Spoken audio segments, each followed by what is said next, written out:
Dass der Sevi seinen Schwager erschlagen hat, wird in ganz Lansing umeinander geratscht. Und dem Gregor ist es gar nicht recht, dass sein Bub vor einem Mörder aufgezogen wird. Aber er kann nichts dagegen unternehmen.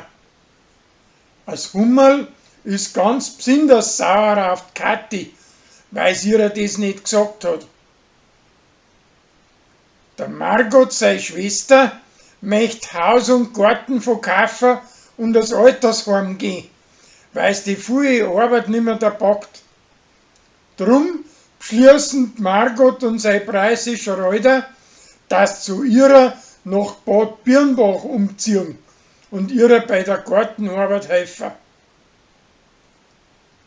Der Sascha gibt seiner Tochter und derer seinen Alten den Ratschlag, dass sie meditieren sollen.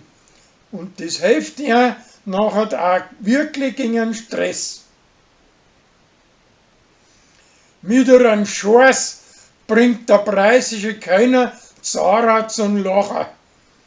Das probiert er nachher nur mit anderen Spassetteln, aber die bringen nichts.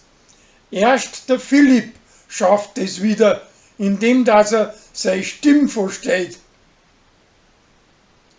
Danach trifft sie der preußische Kellner mit einem Flietschall zum Stopfer im Sascha sein Zirkuswagen. Aber wie den nachher mitten beim Geschäft ein Schmier für den seine Haarschwarzen findet, lässt alles liegen und stehen und verschwindet. Der Ussi, seine preußische Tochter, tut Schnecken züchten. Und die Alte meint, sie war halt auf einen von denen draufgestiegen, aber dabei ist es schön der Erdnuss gewesen.